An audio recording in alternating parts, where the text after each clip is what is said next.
Good morning, good evening, and good afternoon. So glad that you guys are tuning in this morning as we continue and at the midway point of our Navigating the Bible series.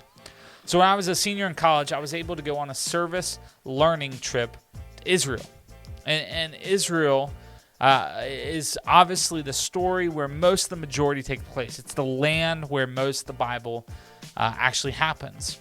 So I got to walk where Jesus walked, stand where the disciples lived, and learn a lot about the culture. And on my flight back from Israel to New York, there are people of the Orthodox Jewish faith. What that means is they believe in a traditionalist view of the Jewish faith. They are in this pure bloodline of Judaism being passed from their ancestors before. And they dress in traditional clothing. And this was an Orthodox Jew would look like. Check out this picture. Similar, like looks very similar to a suit, but something that stands out in this is the hat. The hat is very protected by these Jews. There are protective cases for them, and they travel with, and no one can touch their hats. Well, get ready for this one. So we landed in New York, and I had just woken up. And I was on a 10-hour flight. They can be very, very disorienting. So we landed, and I went to stand up. And when I did, I placed my hand on the seat right where the Orthodox Jew's hat was. And it fell. I immediately freaked out. I didn't know what to do. I placed it as quickly as I could where it was. And then I moved around some more, and about a minute later, I hit it again. And I placed it right back up, but I thought for sure, like, this is it. I'm gone. Dead. This guy's going to take me out. But he wasn't even looking at me. He wasn't looking at me at all. And I knew this because Orthodox Jews believe that their bloodline, their right, is so pure that they don't need to communicate or talk or even look at someone like me, someone who's a Christian, someone who's not a Jew. You see, I didn't know any of this about the culture of the Jewish faith, but after learning, it changed my perspective. And learning and taking a deep dive into faith is super important. So as we dive into more on navigating the Bible, keep that in mind.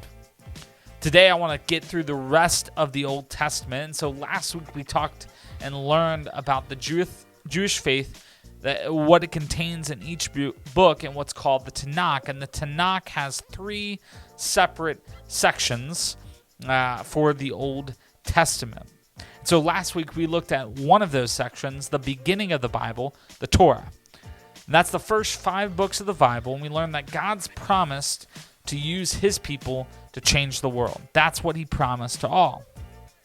This week we want to look at 2 other sections of the Tanakh, which is the Nevi'im and the Ketavim. Now the Nevi'im can be defined as the book of the prophets. And there are 2 subsections within the Nevi'im, which are the former prophets and the latter prophets. Major prophets or minor prophets is sometimes talked about as well. You see, each one provides unique insight and actually continues the dialogue and the plot of the Torah.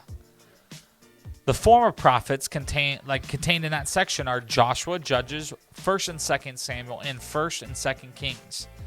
And the reason that they're called former prophets is because there are stories that are told years after they actually occurred. It's them looking back. Joshua is actually the first book contained in the Nevi'im, and it seems to pick up right where Moses left off. Joshua seems to be a fit leader that has skills that of Moses, who's a very important character in the Bible. But eventually, around chapter 9, Joshua fails.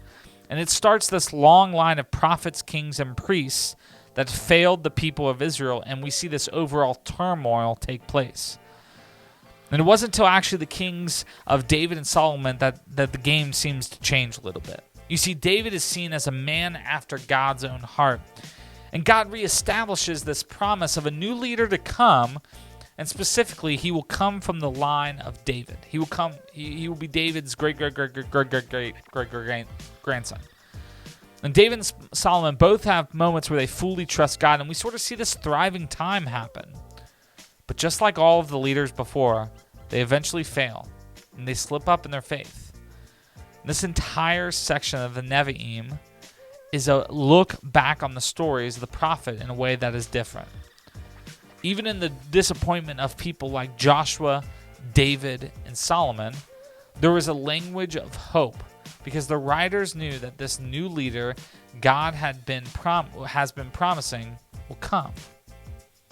Now, the next section or subsection of the Nevi'im contains the latter prophets, and these were split into 3 large works and 12 smaller works, and the 3 large works were the books of Isaiah, Jeremiah, and Ezekiel, and the smaller works being Hosea through Malachi.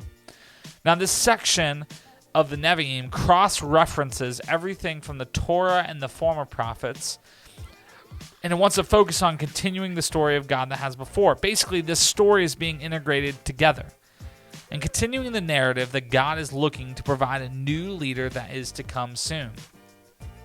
That's what the book of Malachi wants to focus on as it closes. Again, this goes through some of the prophets that are taking place. Now, the next section of the talk is the last section of the Old Testament. This section is not actually as clearly defined as the Torah when it comes to the range, but it's different books contained throughout the Old Testament. And this section of the Tanakh is actually called the Ketavim. The Ketavim are mostly poetry and writings contained with a couple of things. But this is the most diverse group of scrolls of all the writings. For us, we would call this the wisdom and poetry section of the Bible. But just like the latter prophets, the Ketavim seems to try to connect all of the stories of the Old Testament together. It's picking off where they left off. Now, the Psalms, it starts with the prediction of that new king coming, and this king would be the promised Son of God. And the rest of the Psalms kind of goes through a teaching of how to pray and worship until that king arrives. The wisdom scrolls are in Proverbs and Ecclesiastes and Job, and this is where, quite literally, wisdom is provided for the people. Daniel, the book of Daniel, goes through a long history of Israel's failures and sufferings while continuing with the narrative that a new king is coming. And Chronicles covers the entire story of the Tanakh from start to beginning. Actually, specifically going through the beginning of time up until Israel's return from exile. This is important because, again, the Bible has a narrative of people failing and God promising to save. The Old Testament is really hard to navigate, and when we don't know anything, but once we understand God's perspective and just a little bit of the culture at the time, doors open up. The Bible then becomes a book that becomes alive and not just something we read out of habit or requirement, but truthfully out of curiosity and wisdom. You see, it's often assumed that the Old Testament contains nothing that can be applied to us today.